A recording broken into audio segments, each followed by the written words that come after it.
నమస్తే welcome to YR TV. నేను రంజిత్. తెలంగాణ రాష్ట్ర వ్యాప్తంగా జరుగుతున్న ప్రతి అంశాన్ని కూడా మీ ముందుంచే ప్రయత్నం చేస్తుంది వైఆర్ టీవీ. రాష్ట్ర రాజకీయాలలో జరుగుతున్న అసలు సిసలైన వాస్తవాలను కూడా మీ ముందుంచే ప్రయత్నం చేస్తుంది వైఆర్ టీవీ. తెలంగాణ ప్రాంత బిడ్డలారా, మళ్ళొక్కసారి ఆలోచించండి, మరొకసారి మీ మెదడుకు పదును చెప్పండి. ఈ తెలంగాణ రాష్ట్రంలో జరుగుతున్న పరిణామాలన్నింటినీ కూడా ప్రతి ఒక్కరూ కూడా ఆలోచించండి. ఎందుకు నేను ఈ విషయాన్ని చెప్తున్నానంటే, తెలంగాణ రాష్ట్ర వ్యాప్తంగా జరుగుతున్న పరిణామాలు, తెలంగాణ రాష్ట్ర వ్యాప్తంగా జరగబోయే విపత్తు గురించి నేను చెప్తున్నాను.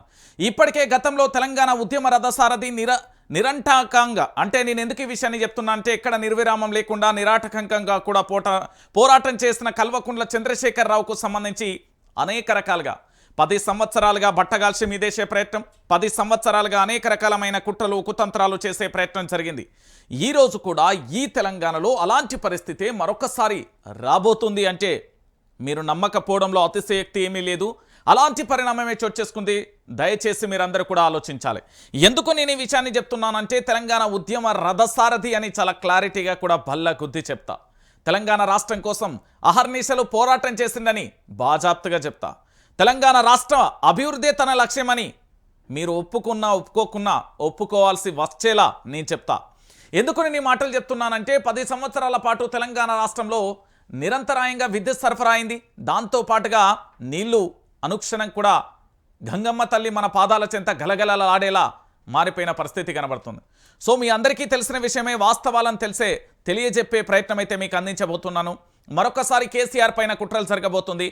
మరొకసారి కేసీఆర్ మీద కుట్రలు కుతంత్రాలు చేయబోతున్నారు. ఇది వాస్తవమైన కోణం. మీరు ఎవరు ఏమన్నా అంగీకరించినా అంగీకరించకపోయినా ఇది పచ్చి నిజం. కానీ కాంగ్రెస్ ప్రభుత్వం అధికారంలోకి వచ్చిన తర్వాత ఏ ఒక్క నెల కూడా కేసీఆర్ పేరు తీయకుండా, కేసీఆర్ గురించి మాట్లాడకుండా పరిపాలన జరగలేదు అంటే మీరు నమ్ముతారా? ఎస్, నమ్మాల్సి వస్తుంది. ప్రతి క్షణం ప్రతిరోజు కూడా కల్వకుంట్ల చంద్రశేఖరరావు పేరు తీస్తూ ప్రభుత్వ పరిపాలనకు సంబంధించి పూర్తి స్థాయిలో కూడా కేసీఆర్ పేరే నామస్మరణగా కూడా మారిపోయింది 2024 సంవత్సరం మొత్తం కూడా రేవంత్ రెడ్డికి. June, July, August, September, October, November ఇలా ఏ నెల చెప్పినా కూడా కేసీఆర్ పేరుతోనే కాంగ్రెస్ ప్రభుత్వం కాలయాపన చేసింది అని చెప్పడంలో ఎలాంటి డౌటు లేదు.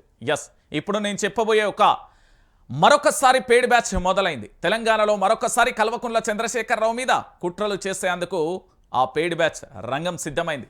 ఏ విధంగా కేసీఆర్ ప్రభుత్వానికి సంబంధించి గతంలో అబాస్ పాల్ చేశారు, ఇప్పుడు కేసీఆర్ పేరు విషయంలో కూడా మరొకసారి అబాస్ పాల్ చేసేందుకు సిద్ధమైంది ఆ పేడ్ బ్యాచ్.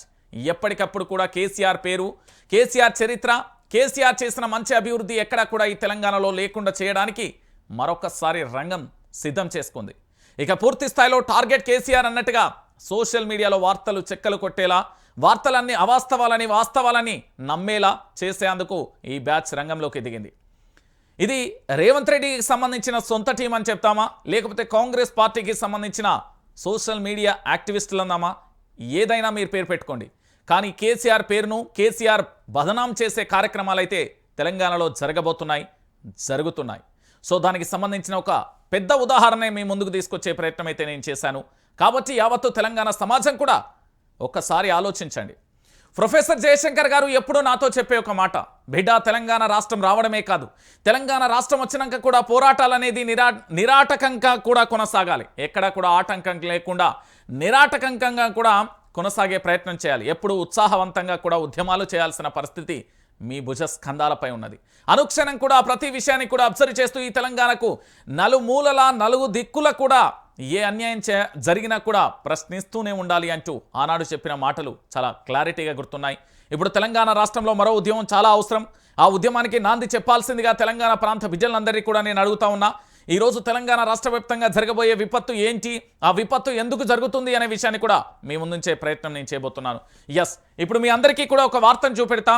ఎందుకు అంటే, ప్రభుత్వానికి సంబంధించిన ప్రకటనల కోసమో, ప్రభుత్వం నుంచి రావాల్సిన ఆర్థిక మూలాల కోసమో, లేకపోతే కాంగ్రెస్ భజన చేస్తే నాకు పూర్తి స్థాయిలో కూడా సపోర్ట్ చేస్తారనే ఆలోచన ఏందో తెలియదు ఆ పత్రికకు సంబంధించి.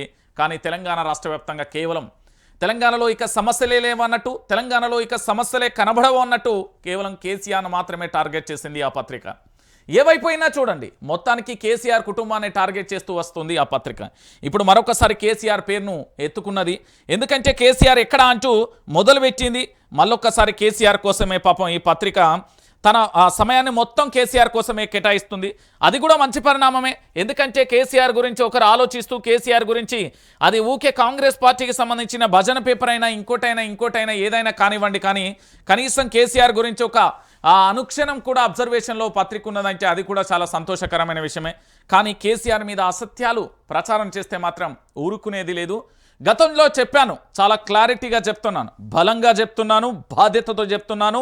ఉద్యమ రథసారథికి జై కొడుతూ మళ్ళొకసారి చెప్తున్నా, కేవలం నేను కేసీఆర్ జోలికొస్తే ఏమవుతుందో చెప్పు చూపెట్టిన, ఈసారి ఇంకోటి చూపించే పరిస్థితి తెచ్చుకోకండి. నేను మళ్ళీ చెప్తున్నా, Kalvakuntla Chandrasekhar Rao real hero in Telangana, గంతే, ఇంకా ముచ్చట లేదు. ఈ తెలంగాణకు బాజాప్తిగా కల్వకుంట్ల చంద్రశేఖరరావు అనే వ్యక్తి నిజమైన నికార్సైన హీరో, అంతే. ఇంకా మిగతా వాళ్ళందరూ వాళ్ళ యొక్క ఆర్థిక మూలాల కోసం, పదవుల కోసం ఇప్పుడు కుక్క గక్క బొక్కెత్త బే అన్నట్టుగా ఇప్పుడు ఆల్రెడీ ప్రశ్నించే మేధావులు ఏ విధంగా మారిపోయారో మీరు అందరూ చూస్తున్నారు. దాంతోపాటు 10 సంవత్సరాలు కేసీఆర్ ప్రభుత్వం మీద పోరాటం చేసిన వాళ్ళందరూ కూడా 365 రోజులలో 53 మంది విద్యార్థులు, 93 మంది ఆటో డ్రైవర్లు, ఇటు రైతులు, నేతన్నలు ఆత్మహత్య చేసుకుంటా ఉంటే కూడా కనిపించలేదు అంటే ఇంతకంటే దుర్మార్గం ఇంకొకటి లేదు అనే విషయాన్ని మీరు అందరూ కూడా గుర్తుపెట్టుకోవాలి. ఇంకో పక్కన ప్రశ్నించే గొంతుకలు మాలాంటి వాళ్ళ మీద అక్రమ కేసులు పెడుతూ అనేక రకాలుగా ఇబ్బందులు పెడుతున్న పరిస్థితులను కూడా మీరు ఆలోచించుకోవాలి. రైట్, ఇప్పుడు నేను చెప్పబోతున్నాను ఏం జరిగింది కేసీఆర్ విషయంలో ఏం చెప్తుంది ఈ పత్రిక, ఒకసారి మీ అందరికీ కూడా నేను చెప్పే ప్రయత్నం అయితే చేస్తా. ఒకసారి ఇక్కడ చూడండి టైటిల్, 13 నెలలుగా ఫామ్ హౌస్లోనే. అవును భయ్, 13 నెలలేంది, 13 సంవత్సరాలైనా ఫామ్ హౌస్లో ఉంటాడు. వీళ్ళకేమన్నా అభ్యంతరమా ఈ పత్రికకు? ఇది ఏం పత్రిక మీ అందరికీ తెలుసు కదా. ఈ పత్రికకు 13 నెలలుగా కేసీఆర్ ఫామ్ హౌస్లోనే అంటే 13 నెలలుగా ఉంటాడు, బాజాప్తుగా ఉండాల్సిన అవసరం ఉంది. ఆయన వయసు రీత్యా కావచ్చు, ఆయన 2001 నుంచి 2014 వరకు మరి తెలంగాణ ఉద్యమం కోసం రోడ్ల మీద ఎందుకున్నావు కేసీఆర్, నువ్వు రోడ్ల మీద ఎందుకుంటున్నావు కేసీఆర్, నువ్వు రోడ్ల మీద ఎందుకు తిరుగుతున్నావు కేసీఆర్, నువ్వు రోడ్ల మీద ఎందుకు నిరాహార దీక్ష చేస్తున్నావు కేసీఆర్, నువ్వు రోడ్ల మీద ఆమరణ నిరాహార దీక్ష ఎందుకు చేస్తున్నావు కేసీఆర్, ఇంటికెళ్ళు కేసీఆర్, 3 పూటల కడుపు నిండా తిను, హాయిగా నిద్రపో, లేకపోతే 10 మందితో మాట్లాడు, నీ స్నేహితులతో మాట్లాడని ఆ రోజు ఈ పత్రిక ఉన్నదా అసలు తెలంగాణలో? ఈ పత్రిక అనేది తెలంగాణ కనబడ్డదా మీకు? ఈరోజు కేసీఆర్ మీద మరొకసారి కుట్రలు కుతంత్రాలు చేసే ప్రయత్నం చేస్తున్నది అంటే ఇంతకంటే దౌర్భాగ్యం, ఇంతకంటే నీచం, ఇంతకంటే ఘోరమైన పరిస్థితి ఇంకేమైనా ఉంటుందా తెలంగాణ ప్రాంత బిడ్డలారా? మళ్ళొక్కసారి కూడా ఆలోచించండి. 13 నెలలుగానే ఫామ్ హౌస్లోనే ఓడిపోతే రెస్ట్ తీసుకుంటానన్న నాటి మాటను నిజం చేస్తున్న కేసీఆర్ అంటే ఏం చేయాలి ఇప్పుడు మీకోసం? దిశా పత్రిక ఎక్కడ ఉన్నది, దిశా చీఫ్ ఎడిటర్ ఎవరు, దిశా పత్రికకు సంబంధించి సమాధానం చెప్పాలా, లేకపోతే యనుమల రేవంత్ రెడ్డికి సమాధానం చెప్పాలా, లేకపోతే కాంగ్రెస్ పార్టీ మంత్రులకు సమాధానం చెప్పాలా, లేకపోతే కాంగ్రెస్ పార్టీ ఎమ్మెల్యేలకు సమాధానం చెప్పాలి? ఎందుకు చెప్పాలండి? ఎవరు మీరంతా అంటున్నా. ఆయన నెత్తి మీద ఉండే ఉష్పే బొచ్చుతో సమానం, మీతో ఏం సంబంధం? కేసీఆర్ ఓడిపోతే 13 నెలలు కాదు 13 సంవత్సరాలైనా ఫామ్ హౌస్లోనే ఉంటాడు. మీకేమన్నా అభ్యంతరమా? మీకేమన్నా గులగుల పెడుతుందా? చెప్పుర్రి మరి. నెత్తి గులగుల పెడుతుందా, నోరు గులగుల పెడుతుందా, ఏమైతుందో ఒకసారి చెప్పండి. కల్వకుంట్ల చంద్రశేఖరరావు ఆల్రెడీ సభా వేదికగా చెప్పిండు, ఓడిపోతే నేను ఇంట్లో కూర్చుంటానండి, నాకు ఒరిగిపోయేది ఏమీ లేదు, తెలంగాణ ఆగమైపోతుంది అన్నది. ఆగమైపోతున్నది కదా. 13 నెలలుగా ఈ తెలంగాణలో జరిగిన అరాచక పాలన మీద ఎందుకు రాయలేదయ్యా నువ్వు? ఇయ్యాలా కేసీఆర్ గురించి రాస్తున్నది ఈ పత్రిక. ఈ పత్రిక 13 నెలలుగా తెలంగాణలో జరిగిన దారుణాల గురించి ఎందుకు రాయలే ఈ పత్రిక? కానీ కేసీఆర్ 13 నెలలు మాత్రం ఫామ్ హౌస్లో ఉంటే ఈ పత్రిక కట్ట ఎక్కడ లేని బాధ, రంది అన్నీ అయినాయట. ఇక ఈ పత్రిక ఉండలేక, బతకలేక, సావలేక ఇక రాస్తాంది, రాతల మీద రాతలు. ఎంత తీసుకున్నదయ్యా ఈ పత్రిక ఈ రాతలు రాయడానికి? చెప్తా అయినూరి. అధికారంలో ఉంటేనే ప్రజల్లో ఉన్నాను, అధికారంలో ఉంటేనే ప్రజలల్లో ఉంటానన్న ధోరణి నీకు అర్థమవుతుందా? అరే 14 సంవత్సరాలుగా ఏ పదవి ఆశించకుండా, ప్రభుత్వాలకు దూరంగా ఎన్ని ఆఫర్లు చేసినా కూడా ఉండకుండా ప్రజల కోసం పోరాటం చేసిన గుండెరా అది. ఈ రాష్ట్రానికి ప్రణబ్ ముఖర్జీ లాంటి గొప్ప వ్యక్తులు కూడా కేంద్ర మంత్రి పదవులు ఇస్తానంటే తిరస్కరించిన గుండెరా అది. ఈ తెలంగాణ రాష్ట్రం కోసం ఉద్యమం చేస్తున్న వేళ చాలామంది చాలా రకాలుగా కూడా ప్రలోభాలు చెప్పిన పరిస్థితి ఉండేరా? మీకు తెలుసా ఇది? ఏంది పూర్తి స్థాయిలో అధికారం ఉంటేనే ప్రజలలో ఉంటానంటుండు, లేకపోతే ఉండనన్న ధోరణి అనే అర్థం తీసుకొచ్చే మాట ఈ పత్రిక చెప్తుంది. నేనేమంటున్నానంటే ఇదే పత్రికకు చెప్తున్నా, 14 సంవత్సరాలు అధికారానికి దూరంగా ఉన్నాడు కదా, మరి అప్పుడు ఎక్కడికి పోయినావు పత్రిక? 14 సంవత్సరాలు అధికారానికి దూరంగా ఉన్నాడు కదా పత్రిక, అప్పుడు ఎక్కడికి పోయినావు నువ్వు? ఈ ప్రశ్న అప్పుడు ఎందుకు అడగలేదు? ఈరోజు బాగా అడుగుతున్నావు కదా, ఎగిరెగిరి నేనే ఏతుల ఎంకన్ని అన్నట్లెక్క అక్షరాలు రాస్తున్నావు కదా, ఎంత తీసుకున్నావు కాంగ్రెస్ పార్టీ దగ్గర? ఎంత ఇత్తాలు ఈ రాతలు రోతలు రాయమని? ఇదే 13 నెలల కాలంలో యనుమల రేవంత్ రెడ్డి ప్రభుత్వం చేసిన అరాచకాల మీద నువ్వు రాసే దమ్ము ధైర్యం ఉందా పత్రిక? ఈరోజు కేవలం కల్వకుంట్ల చంద్రశేఖరరావు గారు ప్రజలలో లేకపోతే నీకు నొప్పి అవుతుందా? చెప్పలే ఆ రోజు? చెప్పింది కదా బాజాప్తగానే. ఈ తెలంగాణ రాష్ట్రం 1956 నుండి 2014 వరకు జరగని అభివృద్ధి కేవలం 2014 నుంచి 2023 వరకు జరిగింది అంటే నమ్మవా? నమ్ము. ఎందుకంటే నేను చెప్పలేదు. ఆర్బీఐ లెక్కల ప్రకారం ఇతరత్ర నేషనల్కు సంబంధించి భారతదేశానికి సంబంధించి అనేక సర్వే సంస్థలు చెప్పినాయి కదా, ఆర్థిక వృద్ధి రేట్ ఎంత పెరిగింది, జీడిపి ఎంత పెరిగింది, దాంతోపాటు ఎంత పెట్టుబడి అయితే ఎంత లాభాలు వచ్చినాయని. ఇవన్నీ గురించి రాయడానికి నీకు మనసు రాలేదా పత్రిక? నెక్స్ట్ ఏమంటుంది? కాంగ్రెస్కు ఓట్లు వేసాక నేనెందుకనే నేతలతోని వ్యాఖ్య. కాంగ్రెస్కు ఓట్లు వేసిరు, ఏ విధంగా వేసిళ్ళు? నాలాంటి వేస్ట్ ఫెలోస్ అందరు కలిసి తీసుకొచ్చి ఒక అభూత కల్పనను, అదేంది అంటే అబద్ధం అని తెలిసినా కూడా నిజం నిజం అనే పోర్ట్రైట్ చేపించలే, హిప్నాటిజం చేసిళ్ళు.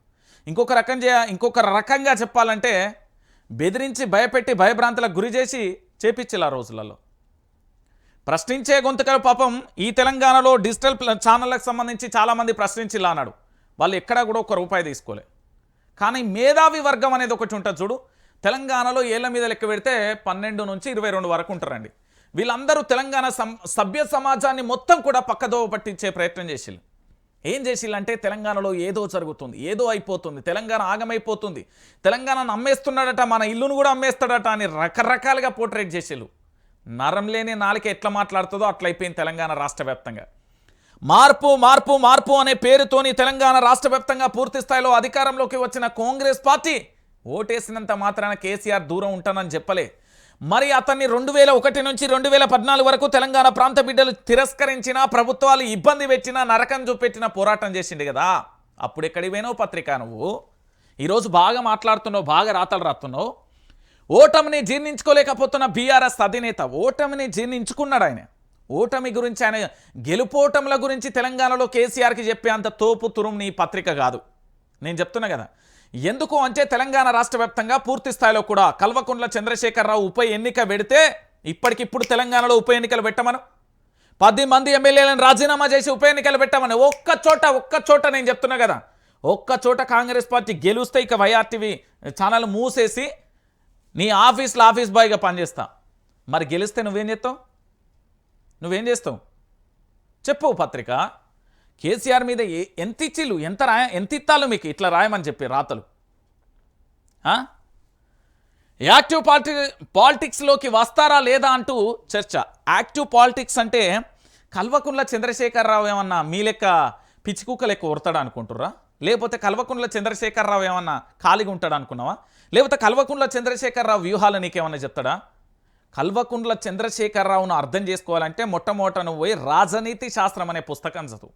ఆ తర్వాత తెలంగాణ సమాజం అనే 4 కోట్ల మంది మెదళ్ళను చదువు. ఆ తర్వాత తెలంగాణ రాష్ట్ర వ్యాప్తంతో పాటు భారతదేశంగా ఉన్న రాజకీయ నేతల మెదళ్ళను చదువు. అప్పుడు నీకు అర్థమవుతుంది. కల్వకుంట్ల చంద్రశేఖరరావు అనేటైనా యాక్టివ్ పాలిటిక్స్లోనే ఉన్నాడు. బీఆర్ఎస్ పార్టీ అంత ఉధృతంగా, అంత ఘోరంగా పోరాటం చేస్తుంది అంటే దాని వెనక సలహాలు, సూచనలు కల్వకుంట్ల చంద్రశేఖరరావు ఉంటాయి పత్రిక. ఇవన్నీ ఆడ మర్చిపోయాను. పార్టీని కొడుకు కూతురికే అప్పగించినట్లు బయట డిస్కషన్ అంటూ కూడా చెప్పిన పరిస్థితి కనబడుతుంది. ఏంది పార్టీని కొడుకు కూతురికే అప్పచెప్పినట్లుగా బయట డిస్కషన్? ఎవరు చెప్పిళ్ళు నీకు? కాంగ్రెస్ పార్టీ కార్యకర్తలు చెప్పిల్లా? బీజేపీ కార్యకర్తలు చెప్పిల్లా? లేకపోతే కమ్యూనిస్ట్ పార్టీ కార్యకర్తలు చెప్పిల్లా? టీజేఎస్ పార్టీ కార్యకర్తలు చెప్పిల్లా? ఎవరొచ్చి చెప్పిల్లు నీకు? లేకపోతే నీ ఆఫీస్లో పనిచేసే సబ్ ఎడిటర్లో, లేకపోతే ఇతరత్ర ఏమన్నా చెప్పిల్లా? లేకపోతే ఇంకెవరు చెప్పిర్రు? ఒకసారి చెప్పవా పత్రిక? నాడు చెప్పిందే చేస్తున్నారు, తప్పేంచి? పార్టీ ముఖ్యులతో కేటీఆర్ అంటూ కూడా చెప్పు. ఎవరు కేటీఆర్ ఎక్కడ చెప్పిండు పార్టీ ముఖ్యులు అంటే? ఎవరికి చెప్పిండు? నీ యనుమల రేవంత్ రెడ్డి దగ్గరికి వచ్చి చెప్తే యనుమల రేవంత్ రెడ్డి నీకు ఫోన్ చేస్తే నువ్వేమన్నా రాసినావా? ఇవన్నీ చెప్పు పత్రిక. రాష్ట్రంలో రాజకీయాలు కొత్త ట్రెండ్కు దారితీస్తున్నాయా? గెలిస్తేనే ప్రజలలో ఉంటాం, ఓడిపోతే ఫామ్ హౌస్కే పరిమితం అవుతాం అన్న ధోరణిలో పొలిటికల్ లీడర్లు ఉన్నారా? ప్రస్తుతం రాష్ట్రంలో బీఆర్ఎస్ అధినేత కేసీఆర్ వైఖరి చూస్తే ప్రజలలో ఇవే అనుమానాలు కలుగుతున్నాయి. 2 పర్యాయాలు సీఎంగా పనిచేసిన కేసీఆర్ స్వరాష్ట్రంలో మొదటిసారి అధికారాన్ని కోల్పోయారు. దాంతో ఆయన 13 నెలలుగా ఫామ్ హౌస్కే పరిమితమయ్యారు. అయితే అధికారంలో ఉంటేనే ప్రజలలో ఉంటా, ప్రజా సమస్యలు పట్టించుకుంటా, అధికారం లేనప్పుడు నాకేం పని అన్నట్లుగా గులాబీ బాస్ వైఖరి ఉండడంతో ప్రజలలో మరింత అసంతృప్తి పెరుగుతున్నట్లుగా ఉన్నది. కేవలం పార్లమెంట్ ఎన్నికల సందర్భంలో వచ్చి ప్రచారంలో పాల్గొన్న కేసీఆర్ ఆ తర్వాత నుంచి బయటికి వచ్చిన దాఖలాలు కూడా లేవు. ఇటీవల జాతీయ స్థాయిలో మాజీ ప్రధాని మన్మోహన్ సింగ్, సీతారాం ఏచూరి, రతన్ టాటా వంటి లాంటి ప్రముఖులు చనిపోయినా కూడా ఎక్కడా కనిపించలేదు అంటూ కూడా చెప్పిన పరిస్థితి కనబడుతుంది. ఇగో ఈ పత్రిక మీరు చదవకపోతే మీ ఆరోగ్యానికి చాలా మంచిది. ఇగో ఇది దశమ్మ. ఈ అమ్మ ఏంది అంటే రేవంత్ రెడ్డి గారికి సంబంధించి పనిచేస్తుంది ఈ దశమ్మ. ఎందుకు నేను ఈ మాట చెప్తున్నానంటే కల్వకుంట్ల చంద్ర ఈ పత్రిక చదివిన ప్రతి వార్త నా దగ్గర ఉంది. 2 సంవత్సరాలు కాదు అంతకంటే ఈ పత్రిక పెట్టినప్పటి నుండి నాన్ స్టాప్గా చదివిన ప్రతి క్లిప్స్ హార్డ్ డిస్క్లో పెట్టి దాచిన. ఎందుకు అంటే ఈ పత్రిక ఒక దాదాపుగా ఒక 20 పేపర్లను అంటే ఈ పేపర్లను డిలీట్ చేసింది. వాటిని కూడా నా దగ్గర దాచిన. నేను ఎందుకు ఈ మాట చెప్తున్నానంటే కల్వకుంట్ల చంద్రశేఖరరావు మీద మళ్ళీ చెప్తున్నా, కల్వకుంట్ల చంద్రశేఖరరావు మీద బట్టగాల్సి మీదేయాలి, బురద చల్లాలి, ఆరోపణలు చేయాలి, అబద్ధాలు చెప్పాలి, అవాస్తవాలు చెప్పాలి అనే జోలికి వస్తే ఫస్ట్ నన్ను దాచిపోవాలి. నేను మళ్ళీ చెప్తాను, కల్వకుంట్ల చంద్రశేఖరరావు అనే వ్యక్తి తెలంగాణ రాష్ట్రం కోసం, తెలంగాణ ప్రాంత ప్రజల కోసం, తెలంగాణ ఉద్యమం కోసం, తెలంగాణ ప్రాంత బిడ్డల కోసం పనిచేసిన వ్యక్తి. అధికారానికి దాదాపుగా 14 సంవత్సరాలు దూరంగా ఉన్న ఏకైక నేత. మరి అదే 1969లో తెలంగాణ ఉద్యమం ఎందుకు రాలేదురా సన్నాసి? అదే 1969లో పదవుల కోసం ఎట్లా అమ్మురు వేలురా సన్నాసి? అదే 1969లో 600 మంది విద్యార్థులు అమరవీరులైతే కనీసం వాళ్ళ ఆచూకి చివరి చూపు కూడా చూడలేదు. వాటి సంగతి ఏంది సన్నాసి? అదే 1969లో పదవుల కోసం ఏ విధంగా కుక్కల్లా వెళ్ళారో మరి దాని గురించి ఏంద్ర సన్నాసి? కల్వకుంట్ల చంద్రశేఖరరావు అలా కాదే. 2001 సంవత్సరంలో ఉద్యమం మొదలు పెట్టినప్పటి నుంచి 2014 వరకు కూడా నిరంతరాయంగా పోరాటం చేసి ప్రజలకు పూర్తి స్థాయిలో కూడా ఆ పోరాట పటిమను చూస్తే గుండె దరక్కపోతుంది. ఎన్ని రకాల వేధింపులు, ఎన్ని రకాల మానసిక ఒత్తిళ్లు, ఎన్ని రకాల ప్రేరేపితలు, ఎన్ని రకాలుగా అతను కేసీఆర్ మీద కుట్రలు, ఎన్ని రకాలుగా కేసీఆర్ను హత్య చేసే ప్రణాళికలు జరిగినాయో మీకు తెలుసా? చరిత్రను చదవమంటున్నా. నేను మళ్ళీ చెప్తా ఉన్నా, నన్ను విమర్శించే వాళ్ళందరికీ ఒకటే చెప్తున్నా, ఇక్కడ భారత రాజ్యాంగం ఉన్నది, దీన్ని లోబడని మాట్లాడుతున్న భావ ప్రకటన స్వేచ్ఛ అనేది ఉంటుంది. నేను చెప్తున్నా ఇక్కడ బీఆర్ఎస్ పార్టీ అనేది తెలంగాణ ప్రాంత బిడ్డలకు చాలా అవసరం. ఇక్కడ తెలంగాణలో 4 దిక్కులు ఉన్నాయి. తూర్పు, ఉత్తర, పడమర, దక్షిణ ఎట్లున్నాయో తెలంగాణ రాష్ట్రానికి కేసీఆర్, హరీష్ రావు, కవిత, కేటీఆర్ చాలా అవసరం. నేను మళ్ళీ చెప్తున్నా, ఈ మాట చెప్పడానికి నా దగ్గర టెక్నికల్గా చాలా ఎవిడెన్సెస్ ఉన్నాయి. ఎందుకు అంటే ఈ తెలంగాణ రాష్ట్ర అభివృద్ధి చేయాలన్నా, తెలంగాణ రాష్ట్రాన్ని బ్రహ్మరథంగా అంటే ప్రగతి పదంలో ముందు నడపాలన్నా కూడా కేసీఆర్ అనే వ్యక్తి చాలా అవసరం. ఇలా ఓడిపోవచ్చు గాక, గెలుపోవటంలో ఏం బీఆర్ఎస్ కొత్తేమీ కాదు, గెలుపోవటంలో ఏమి తెలంగాణ ప్రాంత బిడ్డలకు తెలియని కాదు, గెలుపోవటంలో ఏమనేది తెలంగాణ ప్రాంత బిడ్డలు చూడండి కాదు. బీఆర్ఎస్ పార్టీ అనేది సావు నోట్ల తలకాయ వేచి వచ్చిన పార్టీ. నేను చెప్తున్నా కాబట్టి పూర్తి స్థాయిలో కూడా మీరందరూ కూడా ఆలోచించండి. నేనేమంటున్నానంటే చాలామంది కూడా పూర్తి స్థాయిలో వైఆర్టీవీ తెలుగు న్యూస్ ఛానల్ ప్రతి ఒక్కరు కూడా సబ్స్క్రైబ్ చేయరి, లైక్ చేయరి, షేర్ చేయరి. దాంతోపాటు ఇక పూర్తి స్థాయిలో కూడా జరిగే ప్రతి అంశాన్ని కూడా మీకు చెప్పే ప్రయత్నం అయితే చేస్తున్నా. ప్రతి ఒక్కరు కూడా ఇక్కడ లైక్ చేయరి, మీ అభిప్రాయాన్ని కూడా కామెంట్లో పెట్టండి, తప్పులేదు. అది నెగిటివ్ అయినా కూడా మేము తర్వాత చూస్తాం. నేనేమంటున్నానంటే ఒక్కసారి ఈ అంశంలో భాగంగా తెలంగాణ ప్రాంత బిడ్డలు ఆలోచించాలి.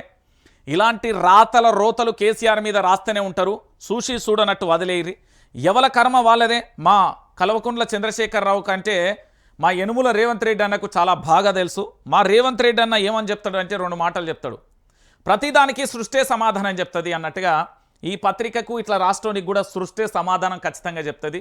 నేనేమంటున్నా, కాలం అనేది చాలా ఖచ్చితంగా సమాధానం చెప్తుంది. అప్పటి వరకు మనం వేచి చూద్దాం. ఎవరి స్వేచ్ఛ వాళ్ళది, రాసుకుంటారు రాసుకోనేరి. కానీ ఇది అబద్ధం అని బల్లా గుద్ది నేను చెప్పడానికే ఈ వార్తను చదివిన. రైట్, ఇక దీనితో పాటుగా మరొక అంశాన్ని మీ ముందుంచే ప్రయత్నం అయితే చేస్తా. మరికొద్ది క్షణాలలో ఎమ్మెల్సీ కవితకు సంబంధించి నేడు బీసీల రణభేని అంటూ కూడా ఒక అంశం ఇక్కడ కనబడుతుంది. ఎమ్మెల్సీ కవిత నేతృత్వంలో బీసీ మహాసభ, 42% రిజర్వేషన్ లక్ష్యంగా ఇందిరా పార్క్ వద్ద సభ. రోజంతా ఉత్కంఠ, తర్వాత అనుమతించిన పోలీసులు. విద్యార్థి జేఏసీ, అంబేద్కర్ యోజన సంఘాల మద్దతు. సర్పంచుల సంఘం, పలు బీసీ సంస్థల సంఘీభావం. కామారెడ్డి డిక్లరేషన్ అమలు చేయాల్సిందే అంటున్న కవిత అంటూ కూడా చెప్పిన పరిస్థితి కనబడుతుంది. ఎంత బాధాకరమైన విషయం అంటే, ఎంత దారుణం అంటే, కనీసం ఇక్కడ మాకు ఒక స్వేచ్ఛ ఉంది, మాకు నిరసన వ్యక్తం చేయాలి, మాకంటూ సమస్యలు ఉన్నాయి, వాళ్ళ పక్షాన నేను పోరాటం చేస్తున్నా. ఇక్కడ బీసీలకు సంబంధించి చాలా అనేక రకాలుగా ఇబ్బందులు ఏర్పడుతున్నాయి. రిజర్వేషన్ల విషయంలో అనేక రకాలుగా కూడా ఇబ్బందులు అయిపోతున్నాయి. రాజకీయ ఎదుగుదలలో అనేక రకాల ఆటంకాలు ఏర్పడుతున్నాయి అంటూ చెప్తున్న పరిస్థితి కనబడుతుంది. ఒక సభ పెట్టుకుంటా అంటే దానికి పర్మిషన్ ఇవ్వడానికి రోజంతా కూడా ఉత్కంఠగా మారిపోయిన పరిస్థితి కనబడుతుంది. అంటే తెలంగాణ ప్రాంత బిడ్డలారా, ఈ తెలంగాణలో ఏం జరుగుతుంది అని చూస్తున్నారు కదా. కామారెడ్డి బీసీ డిక్లరేషన్ అమలుతో పాటు స్థానిక సంస్థల ఎన్నికలలో బీసీలకు 42% రిజర్వేషన్లు అమలు చేయాలన్న ప్రధాన డిమాండ్లతో ఎమ్మెల్సీ తెలంగాణ జాగృతి అధ్యక్షురాలు కల్వకుంట్ల కవిత రాష్ట్ర ప్రభుత్వంపై రణభేరి మోగించారు. ఈ విషయంలో గత కొన్నాళ్ళుగా బీసీలలో చైతన్యం తీసుకొస్తున్న ఆమె శుక్రవారం హైదరాబాద్లో పెద్ద ఎత్తున బీసీ మహాసభ నిర్వహణకు ముందుకొచ్చారు. ప్రముఖ సంఘ సంస్కర్త సావిత్రిబాయి పూలే జయంతిని పురస్కరించుకొని ఇందిరా పార్క్ వద్ద ఈ బీసీ మహాసభ నిర్వహించనున్నారు. కవిత పిలుపు మేరకు ఇప్పటికే వివిధ బీసీ ప్రజా సంఘాలు మహాసభకు సంఘీభావం ప్రకటించాయి. తాజాగా గురువారం మరో 2 సంఘాలైన విద్యార్థి జేఏసీ, అంబేద్కర్ యువజన సంఘాలు తమ సంపూర్ణ మద్దతును ప్రకటించాయి. ఎమ్మెల్సీ కవిత తలపెట్టిన బీసీ మహాసభ కార్యక్రమానికి గురువారం సాయంత్రం వరకు పోలీసులు అనుమతి ఇవ్వకపోవడంపై సర్వత్రా ఉత్కంఠ నెలకొంది. ముందుగా నిర్ణయించిన కార్యక్రమానికి అనుమతి ఇవ్వకపోవడంపై బీసీ సంఘాల ప్రతినిధులతో ఆందోళన నెలకొంది. దీంతో ప్రభుత్వ తీరుపై బీసీ సంఘాలు తీవ్ర స్థాయిలో కూడా మండిపడ్డ పరిస్థితి కనబడుతుంది. నేనేమంటున్నానంటే, ప్రజల పక్షాన పోరాటం చేస్తున్న ఏ ఒక్కరికైనా వైఆర్టీవీ మద్దతు తెలుపుతుంది. మళ్ళీ చెప్తున్నా, ప్రజల కోసం, ప్రజలలో కళ్ళల్లో ఆనందం చూడడం కోసం, వాళ్ళ భవిష్యత్తును, వాళ్ళ తలరాతను మార్చే విధంగా అభివృద్ధి ప్రదంలో ఎవరైతే ఉంటారో వాళ్ళందరికీ కూడా అనుగుణంగా మాత్రం ఖచ్చితంగా వైఆర్టీవీ సపోర్ట్ చేస్తుంది. దాంట్లో నో డౌట్. నేను ఎందుకు చెప్తున్నా అంటే, ఎమ్మెల్సీ కవితకు సంబంధించి కాంగ్రెస్ పార్టీ ఇచ్చిన హామీలలో భాగంగా కామారెడ్డి డిక్లరేషన్ విషయంలోనైతేనే, కామారెడ్డి డిక్లరేషన్ విషయంలో జరుగుతున్న పరిణామాలైతేనే, దాంతోపాటుగా బీసీలకు 42% రిజర్వేషన్లు అంటే స్థానిక సంస్థలు, సర్పంచులు కానీ జెడ్పీటీసీ ఎన్నికలలో ఇవ్వాలన్న తన బలమైన డిమాండ్కు సంబంధించి పూర్తి స్థాయిలో పోరాటం చేస్తున్నది. వారికి మేము సంపూర్ణ మద్దతు కూడా వైఆర్టీవీ తరపున నేను ప్రకటిస్తున్నా. ఎందుకంటే ప్రజల పక్షాన ఎవరు పోరాటం చేసినా, ఆఖరికి రేవంత్ రెడ్డి పోరాటం చేసినా కూడా నేను సంపూర్ణ మద్దతు తెలియజేస్తా. కాంగ్రెస్ పార్టీ మంత్రులందరూ కూడా ఈ బీసీ సభ జరుగుతున్న తరుణంలో ముఖ్యమంత్రితో సహా ఈ కామారెడ్డి డిక్లరేషన్ అమలు కోసం ఈ ముఖ్యమంత్రి మీద ఒత్తిడి తేవడానికి కాంగ్రెస్ మంత్రులందరూ కూడా ఆమరణ నిరాహార దీక్ష చేస్తే బాగుంటుందని తెలంగాణ ప్రాంత బిడ్డలు, బీసీ సంఘాలు కూడా పిలుపునిస్తున్నాయి.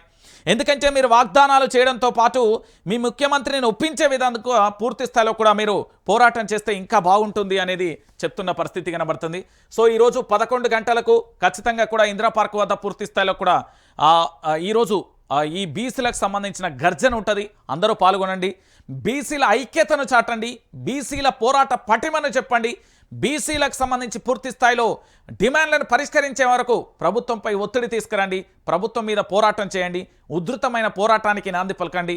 ఎమ్మెల్సీ కవితకు మద్దతు తెలపండి. పూర్తి స్థాయిలో తెలంగాణ రాష్ట్ర వ్యాప్తంగా బీసీల యొక్క కామారెడ్డి డిక్లరేషన్ అయితేనేం, స్థానిక సంస్థలలో 42% రిజర్వేషన్ను సాధించండి. మీ యొక్క పోరాట పటిమ మరొకసారి తెలంగాణ యావత్తు సమాజానికి కూడా తెలియజేయండి. రైట్, ఇక దీనితో పాటుగా మరొక అంశాన్ని కూడా మేము ముందుంచే ప్రయత్నం అయితే నేను చేయబోతున్నాను. ఇది తెలంగాణ ప్రాంత బిడ్డలందరికీ కూడా తెలియాల్సిన పరిస్థితి.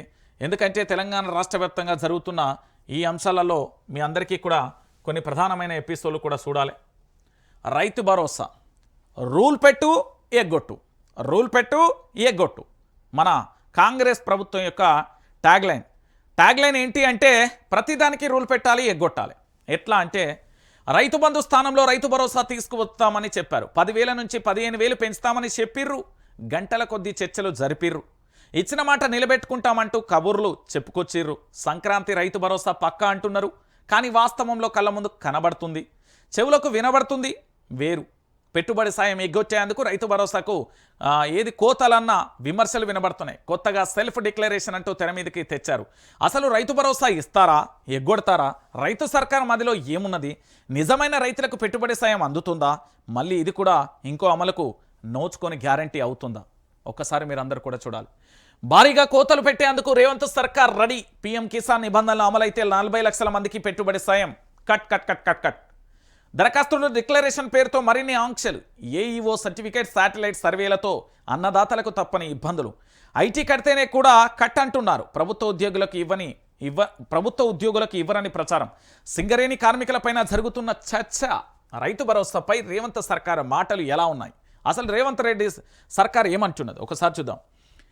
కటాఫ్ పెట్టాలి, 5 నుంచి 10 ఎకరాల లోపు వాళ్ళకే ఇవ్వాలి. రైతు కటాఫ్ పెట్టినా 99.9% మందికి రైతులకు ఇవ్వాల్సి వస్తుంది. సాగు చేసే వాళ్ళకే రైతు భరోసా ఇస్తామన్నారు. అయినా 85% నుండి 90% మంది రైతులకు ఇవ్వాల్సి వస్తుంది. దీంతో మరోసారి కేబినెట్ సబ్ కమిటీ సుదీర్ఘ ఆలోచనలు చేసింది. కుటుంబం మొత్తం మీద 10 ఎకరాలకే రైతు భరోసా అన్నారు. అలా అయితే 80%కి పైగానే రైతులకి ఇవ్వాల్సి వస్తుంది. ఏ పంటలు వేస్తారో రైతుల నుంచి డిక్లరేషన్ తీసుకోవాలనే ప్రతిపాదన. దీంతో వరి పంట వేస్తే 2 సార్లు, పత్తి మొక్కజొన్న చెరుకు పసుపు లాంటి మెట్ట పంటలు వేస్తే ఒకేసారి పెట్టుబడి సాయం అందే అవకాశం ఉంటుంది. ప్రభుత్వంపై భారం కూడా తగ్గుతుంది. ఇక డిక్లరేషన్తో పాటు PM కిసాన్ నిబంధనలు కూడా వర్తింపజేయాలనే ఆలోచనలు. దీంతో 40 లక్షల మంది రైతు బంధు లబ్ధిదారులకు గాను 40 నుంచి 70 లక్షల రైతు బంధు లబ్ధిదారుల నుంచి 40 నుంచి 45 లక్షల మంది రైతులకు కూతపడే అవకాశం. అంటే కేవలం 25 నుంచి 30 లక్షల మంది రైతులకే రైతు భరోసా వచ్చే అవకాశం. ఇక వీటితో పాటు IT కడితే రైతు భరోసా కట్, ప్రభుత్వ ఉద్యోగులకు కట్, వ్యక్తిగత పన్ను కనుతున్న సింగరేణి కార్మికులకు కట్, ఇలా రకరకాలుగా నిబంధనలు పెట్టి రైతు భరోసా లబ్ధిదారుల సంఖ్యను గణనీయంగా తగ్గించడమే లక్ష్యంగా పెట్టుకున్నట్లుగా అర్థమవుతుంది అంటూ కూడా చెప్పిన పరిస్థితి కనబడుతుంది. ఇక్కడ ఏమీ లేదన్నా, సింపుల్గా నేను చెప్తున్నా, ఒకటే మాటలో చెప్తున్నా, మీకు అర్థమయ్యే భాషలే చెప్తున్నా. నీకు రైతు భరోసా అయితే వీళ్ళు చెప్పిన వీళ్ళ మాటలలోనే చెప్దాం. రైతు బంధు కాస్త రైతు భరోసాగా మారిపోయింది. 10,000 నుంచి 15,000 పెంచుతా అన్నారు. ఇప్పుడు ఏం చేసింది ప్రభుత్వం అంటే, ఈ రాష్ట్ర ప్రభుత్వం దేని మీద నడుస్తుందన్నా మన భాషలో మాట్లాడుకుందాం. లిక్కర్ అమ్మకాల మీద వచ్చిన ఆదాయం మీద తెలంగాణ రాష్ట్ర ప్రభుత్వం నడుస్తుంది. ఇది మీరు ఎవరు నమ్మినా నమ్మకపోయినా ఇది సత్యం. ఇట్లా ఎడమ చేత ఇచ్చినట్టే ఇస్తారు, ఇట్లా గుంజుకుంటారు. 3-4 వేల కోట్ల రూపాయల ఆదాయం, 4 వేల కోట్ల రూపాయల ఆదాయం వచ్చింది December 31 అంటే కొత్త సంవత్సరంలో అడుగుపెట్టే సమయంలో. ఎంత తాగుడుదాయిలో ఆలోచించారు. నేను ఎందుకు ఈ విషయాన్ని చెప్తున్నానంటే, ఈరోజు రైతు బంధు అంటే రైతులకు న్యాయం చేయడానికి మాత్రం ఎలాంటి వీళ్ళకు మనసు ఒప్పలేదు. అదే December 31 తాగాలంటే మెట్రో రైళ్లను పెట్టిలు, క్యాబ్లను పెట్టిలు, అర్ధరాత్రి వరకు పూర్తి స్థాయిలో బార్లను కూడా వైన్స్లను కూడా తెరిచిన పరిస్థితి. కానీ రైతన్నకు రూపాయి ఇయ్యాలి, రూపాయి ఇస్తే దేశానికి వెన్నెముక రైతన్న. అలాంటి వ్యక్తి ఆరుగాలం ఆ భూమిని నమ్ముకొని, భుక్తిని నమ్ముకొని పోరాటం చేస్తూ నిత్య శాస్త్రవేత్తగా తన యొక్క పోరాటం చేస్తాడు. దేశానికి అన్నం పెట్టే రైతన్నకు 4 రూపాయలు ఇద్దామంటే మనసొత్తలేదు. ఎందుకు వస్తుందండి? దీని మీద వీళ్ళకి ఏం ఆదాయం వస్తుంది? ఏం రాదు కదా. రైతన్నకు సంబంధించి పంటకు సంబంధించి పంటే వేసిన అమ్మిన ఇవలకు అక్కడ కూడా బాగుపడేది దళారీ వ్యవస్థనే. కానీ తెలంగాణ ప్రాంత బిడ్డలు, తెలంగాణ ప్రాంత ప్రజలు సంబంధించి దేశంలోనే, ఈ భారతదేశంలో అన్నపూర్ణ రాష్ట్రంగా తీర్చిదిద్దింది కల్వకుంట్ల చంద్రశేఖరరావు. ఇక ఆ చరిత్ర నాకెందుకు ఉండాలనుకున్నాడో ఏమో కానీ కాంగ్రెస్ ప్రభుత్వంలో అన్నపూర్ణ రాష్ట్రంగా చేసింది కేసీఆర్ అని పేరు వస్తుంది. ఇక ఆ చరిత్రను కూడా తీసేద్దామనే కోణంలో ఉన్నట్టున్నది. సో మొత్తానికి రైతులకైతే మొండి చేయబడుతుంది ఖచ్చితంగా. రైతులు నానా ఇబ్బంది పడే క్షణాలు కూడా బయటకు వస్తాయి. నేను చెప్తున్నా కదా, ఎంత పంట వేస్తే అంతే రైతు భరోసా. సాగు భూమి ఎంతున్నా పంట వేస్తేనే పైసలు. అప్లికేషన్ పెట్టుకోవాలి, అప్రూవల్ కావాలి, విధి విధానాలు ఖరారు చేసిన కేబినెట్ సబ్ కమిటీ. నేడు సీఎంకు రిపోర్ట్, రేపు కేబినెట్లో చర్చ. ఈ నెల 5 నుంచి 7 వరకు అప్లికేషన్ల స్వీకరణ. ఇక్కడ విషయం ఏంటంటే, మీరు బాగా ఆలోచించాల్సిన విషయం, ఇప్పుడు నాకు 4 ఎకరాల భూమి ఉంది, 2 ఎకరాల భూమి ఉంది. ఎకరానికి సరిపడా బాయిలకెళ్ళి నీళ్ళు అందుతున్నాయి. మొదట పత్తి వేసిన, దాన్ని తీసేసిన, ఇప్పుడు మొక్కజొన్న వేస్తున్నా. మొక్కజొన్నకు సంబంధించి 2 ఎకరాలలో మరి నీళ్లు సరిపోక ఎకరానికే వస్తున్నాయి. నీకు ఎకరానికే వస్తుంది, ఇంకో ఎకరం బీడుగా ఉన్నది కదా, నీళ్ళు లేక ఎత్తలేవు కదా. అది నీ పండించే పంట మంచి పంట అయినప్పటికీ కూడా రాదు. ఇక కొర్రీలు పెట్టడానికి ఇచ్చటోనికి ఎట్లయినా ఇస్తాడండి. ఇయ్యద్దనుకున్నాడు ఎట్లిస్తాడు? ఇయ్యడు. గదే జరుగుతున్నది. ఇక వీళ్ళ మంత్రుల ముచ్చట ఎట్లుంటుంది? రూపాయి వేస్తే అరే నీకు తోక పడ్డదా, నెంబర్ పడ్డదా? ఏం పడ్డదిరా? వీళ్ళ ముచ్చట ఘోరంగా ఉంటుంది. వీళ్ళది ఏమీ లేదు. నేనే ఇంకా ట్రామన్ని, నేనే పిట్టల దొరని అనే ముచ్చట్లు చెప్ప తెలంగాణ ప్రాంత బిడ్డలకు ఇక్కడ వీళ్ళకు పనికొచ్చేది లేదు, ఏం లేదు. ఇక వేల కోట్ల కుంభకోణాలలో మంత్రులు వాళ్ళెవరో త్వరలోనే బయట పెడతా. ఎల్ఐటి మహేశ్వర్ రెడ్డి సంచలన వ్యాఖ్యలు. సీఎం రేవంత్ ఆ సినిమా డైలాగులకే పరిమితం. రైతు సమస్యల పరిష్కారంలో ప్రభుత్వం విఫలం. రైతు బంధునే భరోసాగా మార్చి మోసం చేస్తున్నారు అంటూ కూడా చెప్పిన పరిస్థితి కనబడుతుంది. నేను చెప్తున్నా కదా, 12,000 కోట్లలో ఎవరు మన మన ఈయన పేరేం పేరు, కోమటిరెడ్డి వెంకటరెడ్డి గారు ఉన్నారని నిన్న కేటీఆర్ చెప్పిండు. పొంగులేటి కూడా ఉన్నాడని చెప్పిండు. ఇంకెవరున్నారు? పొన్నం ప్రభాకర్ ఆ బూడిద విషయంలో ఉన్నారని పాడి కౌశిక్ రెడ్డి గతంలో చెప్పిండు. ఇంకెవరి మీద? సివిల్ సప్లైలో ఉత్తమ్ పేరు వచ్చింది. ఇక అంటే అన్నీ కలిపి చెప్తాడు మనోడు. కొంచెం తొందరైనా పర్లేదు కానీ మొత్తం చెప్తాడు. నేను ఎందుకు ఈ విషయాన్ని చెప్తున్నానంటే, పూర్తి స్థాయిలో కూడా అతి త్వరలోనే చెప్తాడు ఎల్ఐటి మహేశ్వర్ రెడ్డి. నేను ఎల్ఐటి మహేశ్వర్ రెడ్డిని కూడా అతి త్వరలో ఒక ఇంటర్వ్యూ కూడా తీసుకొస్తా. అసలు ఎలేటి మహేశ్వర్ రెడ్డికి ఆధారాలు ఎక్కడి నుండి వస్తున్నాయి? నిజంగా ఎలేటి మహేశ్వర్ రెడ్డికి సంబంధించి శాసనసభ పక్ష నేతగానే తీసుకొస్తున్నదా? బీజేఎల్పీకి సంబంధించిన నేతగానే బీజేపీ అందిస్తున్నదా, లేకపోతే కాంగ్రెస్ పార్టీకి సంబంధించిన కోవట్ లెవెల్ అని ఉన్నారా ఏంది అనేది నేను చాలా ప్రశ్నల్ని అడగాల్సిన అవసరం ఉంటుంది. మరి వేల కోట్ల కుంభకోణంలో మంత్రులు అందిన కాడ దోచే ఏదో పాట ఉంటాయి, నా మనసు దోచే. ఇక్కడ అట్లా కదా, దోచే ఎక్కడ డబ్బులు కనబడితే అక్కడ మన ప్రభుత్వం ఎన్ని రోజులు ఉంటుందో తెలియదు. దోసుడు దాచుకునుడే గదే జరుగుతున్నది. ఇక ఫోన్ ట్యాంపరింగ్ దర్యాప్తు ఇంకెన్నాళ్ళు? రేవంత్ సర్కార్పై సుప్రీంకోర్టు ఆగ్రహం. తిరుపతన్న వేసిన పిటిషన్పై వాదనలు. సుదీర్ఘకాలం కొనసాగడంపై అసహనం. దర్యాప్తు పేరుతో పిటిషనర్ స్వేచ్ఛను అడ్డుకోలేం. జనవరి 27 లోపు వివరాలు ఇవ్వాలని డెడ్లైన్ అంటూ కూడా చెప్పిన పరిస్థితి. ఏం లేదల్లా. నేను ఒక మాట చెప్తున్నా, ఇక్కడ ఏంది అంటే సర్వసాధారణంగా ప్రభుత్వాలు వస్తాయి. ప్రభుత్వాలు వచ్చిన తర్వాత నిఘా పెడతాయి. నిఘాలో భాగంగా మన ఫోన్లు వింటాయి. ఎవరెవరైతే ప్రభుత్వాన్ని ప్రశ్నిస్తారో, ఎవరెవరైతే కీలక నేతలు ఉంటారో, ఎవరెవరైతే ఈ తెలంగాణ రాష్ట్ర వ్యాప్తంగా పేరున్న నేతలు ఉంటారో పూర్తి స్థాయిలో వాళ్ళకి సంబంధించి జరిగే పరిణామం ఒకటే. వాళ్ళందరూ కూడా నిఘాలో బతుకుతారు. అందులో ముఖ్యంగా వైఆర్టీవీ రంజిత్ అయితే నెంబర్ 1 స్థానంలో ఉంటాడు. ఎందుకంటే మా రేవంత్ రెడ్డి అన్నకు నేను చాలా ఇష్టం, చాలా అంటే చాలా. నేను అసలు తట్టుకోలేడు అన్నట్టు, నేను అంత ప్రాణం పాపం ఆయనకు. ఇక అనుక్షణం మా రంజిత్ ఎట్లున్నాడు ఏం కథనో అని నిఘా పెట్టి చూస్తుండు. ఇప్పటికీ మఫ్తీల ఇంటెలిజెన్స్ నా ఆఫీస్ కింద ఉన్నారు తెలుసా. 24 గంటలు నాకు వాళ్ళకి ఏం పనో నాకు అర్థం కాదు పాపం. నేను ఎక్కడికి పోను ఆయన, నేను ఇదే ఆఫీస్లో వస్తా. ఇల్లనే ఆయన్ని, ఇల్లనే నాది సంసారం. ఫోన్ ట్యాంపరింగ్లో ఏముండదు. ఇప్పుడు గతంలో ఫోన్ ట్యాంపరింగ్ అన్నారు, ఆ తర్వాత డ్రగ్స్ అన్నారు, ఆ తర్వాత జన్వాడ కేసు అన్నారు, ఆ తర్వాత కొండ సురేఖ వ్యాఖ్యలు, ఆ తర్వాత లగసెర్లు అన్నారు, తర్వాత ఫార్ములా ఈ రేస్ అన్నారు. రేపు ఇంకేమవుతుందో ఏముండదాడా. పిల్ల పుట్ట ముందుకే కుల్ల దొడుగుతూ ఉంటారు చూడు, గట్ల అయిపోతుంది ఇలా పరిస్థితి చివరికి. నేను చెప్తున్నా కదా, ఇదేముండదు. రేపటి నుండి జరిగేది అదే. బీఆర్ఎస్ బలం కార్యకర్తలే. మీ పోరాటం చరిత్రలో నిలుస్తుంది. మూసీ నుంచి లగచెల్ల దాకా పోరాడం. అన్యాయం జరిగిన ప్రతి చోట కొట్లాడాం. సర్కార్ను గద్దెదించేదాకా పోరాడదాం. బీఆర్ఎస్ శ్రేణులకు కేటీఆర్ సందేశం అంటూ కూడా చెప్పిన పరిస్థితి. అయితే ఒకసారి చదివిన తర్వాత కేటీఆర్ కూడా నేను ఒక చిన్న సలహా ఇవ్వదలుచుకున్నా. బీఆర్ఎస్కు పునాది రాళ్ళు, మూల స్తంభం బీఆర్ఎస్కు పునాది రాళ్ళు, మూల స్తంభం భావంలో గులాబీ జెండాకు వెన్నుముక్క. పార్టీ శ్రేణులేనని కేటీఆర్ కొనాడారు. మూసీలో మూటల వేట నుంచి లగచెర్ల లడాయి వరకు అన్యాయం జరిగిన ప్రతి చోట బాధిత పక్షాన కొట్లాడారని బీఆర్ఎస్ పార్టీ శ్రేణులను ఉద్దేశిస్తూ కేటీఆర్ ప్రత్యేక సందేశం ఇచ్చారు. తెలంగాణ ప్రజల గుండె చప్పుడును అడుగడుగునా ప్రతిధ్వనింపజేస్తామన్నారు.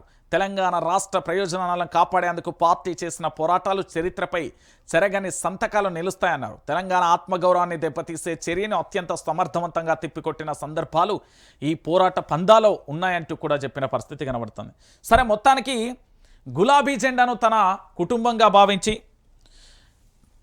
బీఆర్ఎస్ పార్టీని అధికారంలోకి తీసుకురావడానికి నాడు తెలంగాణ ఉద్యమకారులు పనిచేసిళ్ళు. ఆ తర్వాత వలసవాద నేతల వల్ల బీఆర్ఎస్ కొంచెం కింద మీద అయిపోయింది. రాజకీయ ప్రయోజనాల కోసం అంటూ నేతలను పార్టీలోకి తీసుకున్నారు. ఉద్యమ పార్టీ కూడా కాస్త ఫక్త్ రాజకీయ పార్టీగా మారిపోయింది. సరే, మొత్తానికి అధికారాన్ని కోల్పోయేలు విపక్షంలోకి వచ్చేలు. సరే, విపక్షం ప్రజల పక్షాన అద్భుతమైన పోరాటం, అది మహోన్నతమైన పోరాటం. దాంట్లో అభివర్ణించడానికి కూడా పదాలు సరిపోవు. కానీ 365 రోజులలో ఈ పోరాటం చాలా ఘోరాతి ఘోరంగా ఉధృతంగా కొనసాగింది. ప్రజల పక్షాన బాగానే నిలుస్తున్నారు. అయితే కేటీఆర్ అన్న నేను ఒక మాట చెప్తున్నా, ఎందుకంటే యువర్ మై బ్రదర్, ఎందుకంటే నాకు అన్న లెక్క నేను భావించి మీకు సలహా ఇస్తున్నాను. మీరు ఖచ్చితంగా కూడా ఈ తెలంగాణలో పోరాటం చేస్తున్న వాళ్ళ లిస్ట్ మీ ముందు ఉండాలి. మీ డైరీలో ఖచ్చితంగా పెట్టుకోండి. దాంతోపాటు బీఆర్ఎస్ పార్టీ కోసం కేసులే ఇప్పటికీ తనలాడుతున్న వాళ్ళు చాలామంది కష్టాలలో ఉన్నారు. వాళ్ళకి ఆర్థిక చేయూతనివ్వండి. దాంతోపాటు తెలంగాణ రాష్ట్ర వ్యాప్తంగా బీఆర్ఎస్ జెండా అధికారంలో ఉంటే చాలని తమ కుటుంబాలను కూడా వదిలేసి పోరాటం చేస్తున్న వాళ్ళని గుర్తించండి. నిజమైన పార్టీ కార్యకర్తలను పనిచేస్తున్న వాళ్ళకు అవకాశాలు కల్పించండి. వలసవాద నేతలకు ఇచ్చి ఆగం కాకూరు. ఇదే నా చిన్న సలహా. ఇక దాంతోపాటుగా మరో అంశం ఏంది? ఆంధ్రాకు సినిమా ఇండస్ట్రీ క్వశ్చన్ మార్క్.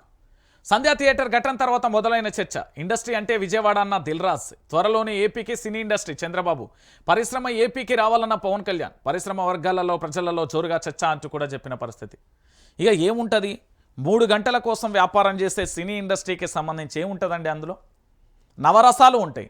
ఒక రసం అనేది నవరసాలు ఉంటాయి. దాంట్లో అన్నీ ఉంటాయి. అంటావా మామ కాని నుండి మొదలు పెడితే అన్ని రకాల పాటలు, అన్ని రకాలు. ఒకప్పుడు సినిమా చూస్తే ఓ పోరాటం చేయాలనిపించేది. ఒకప్పుడు సినిమాలు చూస్తే ఒక ఉధృతమైన ఆలోచన వచ్చేది, ఒక వేగవంతమైన ఆలోచనలతోని రాకెట్ స్పీడ్తో ఈ విధంగా మనం కూడా మారాలి అనిపించేది. కానీ ఇప్పుడు సినిమాలు చూస్తే ఇక మీకు తెలుసు, ఇక నేను ఆ పదాలు చెప్పలేను, అంత అధ్వానంగా మారిపోయింది. ఒకప్పుడు సినిమా ఇండస్ట్రీ అంటే నలుగురికి ఆలోచన కల్పించి, నలుగురి ఆలోచన రేకెత్తించి ఒక వ్యక్తిని జీవిత చరిత్ర ఆధారంగా తీసేది సినిమా. కానీ ఇప్పుడు వ్యాపారం కోసం, డబ్బుల కోసం, కాసుల కోసం ఆట బొమ్మల్లా అయిపోయింది. వీధి నాటకాల కంటే అధ్వానంగా అయిపోయింది. నేను చెప్తున్నా కదా. సో ఈ సినిమా ఇండస్ట్రీ ఎక్కడున్నా పెద్ద ప్రయోజనం అంటూ ఎవరికి లేదనుకో, వాళ్ళకు తప్ప. ఇక కర్ణాటక కటకట బస్సు ఛార్జీల బాధుడు అంటూ కూడా చెప్పొచ్చు. 15% పెంచిన కర్ణాటక కాంగ్రెస్ సర్కార్ ఉచిత బస్సు భారం తగ్గించుకునే ప్లాన్. శక్తి పథకంతో దివాలా తీస్తున్న ఆర్టీసీలు. 1694 కోట్ల బకాయి పడ్డ ప్రభుత్వం బకాయిలు చెల్లించలేక ఛార్జీల పెంపు అంటూ కూడా చెప్పిన పరిస్థితి కనబడుతుంది. నేనేమంటున్నానంటే ఆర్టీసీకి సంబంధించి ప్రజలకు free free free free free free free free ఇవ్వడానికి ముఖ్యమంత్రి తాత ముత్తాతల వారసత్వం సంపద కాదు, అది మంత్రుల వారసత్వం సంపద కాదు, ఎమ్మెల్యేలేదు కాదు, మనదే. మన సంపద, మన పైసల్నే ఇక్కడ పూర్తి స్థాయిలో ఏం చేస్తారంటే వీళ్ళు చేసే అంశం ఏంది అంటే, తెలంగాణ ప్రాంత బిడ్డలారా మన పైసల మీద బాధి మళ్ళీ దాన్నే ఫ్రీ అని చెప్తారు. ఇప్పుడు ఏమైపోయింది ఫ్రీ బస్సు వల్ల? కర్ణాటకలో ఆర్టీసీ ఉంటుందా, బ్రతుకుతుందా లేదా అనే కోణం అయిపోయింది. చివరికి ఏమైపోయింది, ఈరోజు ఆర్టీసీ అనేది అక్కడ ఫ్రీ బస్సు చేయడం వల్ల నష్టాల ఊబిలోకి అసలు మొత్తం షట్ డౌన్ చేసే పరిస్థితి వచ్చింది. 15% ఛార్జీలు పెంచింది. తెలంగాణలో కూడా గిదే అవుతుంది, ఇంకేముంటుంది. ఇక హిమాచల్ డౌన్ఫాల్. సబ్సిడీలకు మంగళం గ్యారంటీల కోత పెడుతున్న కాంగ్రెస్ సర్కార్ 300 యూనిట్ల వరకు ఉచిత విద్యుత్ అందిస్తామని ఎన్నికల సమయంలో హామీ అమలు చేయకపోగా 125 యూనిట్ల వరకు ఉన్న సబ్సిడీని ఎత్తివేసే యత్నం అంటూ కూడా చెప్పిన పరిస్థితి కనబడుతుంది. ఏం లేదు, అధికారంలోకి రావడానికి మాటల గారడి చెప్తూ అడ్డగోలు హామీలు ఇచ్చి 420 హామీలు ఇచ్చి ప్రజలను మోసం చేస్తూ అధికారంలోకి వస్తారు. వచ్చిన తర్వాత అవి చేయడం శాతగాక వాళ్ళ వల్లగాక గిట్ల ప్రభుత్వాలని షట్ డౌన్ అవుతాయి. తర్వాత ప్రజలు వీళ్ళకి షట్ డౌన్ చెప్తారు. ఇంకేముంటుందండి తెలంగాణ ప్రాంత బిడ్డలారా? ఇందులో చెప్పే అంశం ఏముంటుంది చెప్పండి? తెలంగాణ ప్రాంత బిడ్డలందరికీ తెలవాల్సిన విషయమే కదా. ఇక మరో అంశం, ఈస్ట్ సిటీపై వక్స్ బాంబ్. 20,000 ఇండ్లు చక్రబంధంలోకి, 100 కాలనీలకు ముప్పు. ఆందోళనలో వేల కుటుంబాలు. వేలాది ఎకరాలు వక్స్ బోర్డు భూములుగా గుర్తింపు. 3 నెలల క్రితమే రిజిస్ట్రేషన్ నిలిపివేస్తూ ఉత్తర్వులు. మౌలాలి, అన్నోజిగూడ, రాంపల్లి, మేడిపల్లి పలు కాలనీలలో పర్మిషన్లు, పన్నులు కట్టిన ఇండ్లు నిషేధిత జాబితాలోకి అంటూ చూడొచ్చు. మొత్తానికి హైడ్రాతో తేరుకోక ముందుకే సర్కారు మరో పిడుగు. తూర్పు హైదరాబాద్ రియల్ ఎస్టేట్కు చావుదెబ్బ. వక్స్ బోర్డు పేర్కొన్న భూములను నిషేధిత జాబితాలోకి చేర్చాలని సూచిస్తూ మేడ్చల్ మల్కాజ్గిరి జిల్లా రాష్ట్ర రిజిస్ట్రేషన్ల శాఖ కమిషనర్ జారీ చేస్తున్న ఉత్తర్వుల కాపీ అంటూ కూడా చూడొచ్చు. సో మొత్తానికి ఓల్డ్ సఫీల్గూడలోని ద్వారకామాయ్ కాలనీలలోని 15 ఏళ్ల క్రితం ఓ వ్యక్తి 90 గజాల జాగా కొనుగోలు చేశాడు. అక్కడ ఇల్లు కట్టుకొని నివాసం ఉంటున్నారు. ఇటీవల ఇంటిపై రుణం తీసుకునేందుకు బ్యాంకుకు వెళ్ళగా మార్ట్గేజ్ కాదని అధికారులు తేల్చి చెప్పారు. ఎందుకని ఆరా తీస్తే ఆ భూమి వక్స్ బోర్డుకు చెందిందని, ఆ భూమి కొనుగోలు అమ్మకం, ఆ రుణం తీసుకోవడంపై నిషేధం ఉందని స్పష్టం చేస్తారు. అసలు ఆ భూమిపై యాజమాన్య హక్కే లేదని తెలిసింది. మౌలాలిలోని భరత్ నగర్లో నివాసం ఉంటున్న ఓ వ్యక్తి కూడా 15 ఏళ్ల క్రితం 150 గజాల జాగా కొనుగోలు చేసిండు. చివరికి ఆయన పరిస్థితి కూడా అట్లనే అయిపోయింది. అంటే తెలంగాణ రాష్ట్ర వ్యాప్తంగా కూడా ఒకసారి చూడుర్రి, ఈ వక్స్ బోర్డ్ అనేది పూర్తి స్థాయిలో కూడా ఏ విధంగా మారుతున్నది, ఎట్లయిపోతుంది అనేది కూడా మనం చూస్తున్న పరిస్థితి కనబడుతుంది. సో తెలంగాణ ప్రాంత బిడ్డలారా మీరందరూ కూడా ఆలోచించాల్సిన విషయం, ఇక్కడ వక్స్ బోర్డుకు సంబంధించి అనేక రకాలుగా కూడా జరుగుతున్న పరిణామాలలో భాగంగా ఇవన్నీ కూడా మరొకసారి కాంగ్రెస్ పార్టీ ఏంది అంటే చేస్తున్న ఘోరాలకు సంబంధించి అనుకోవచ్చు. ఇక మన జీవితాలను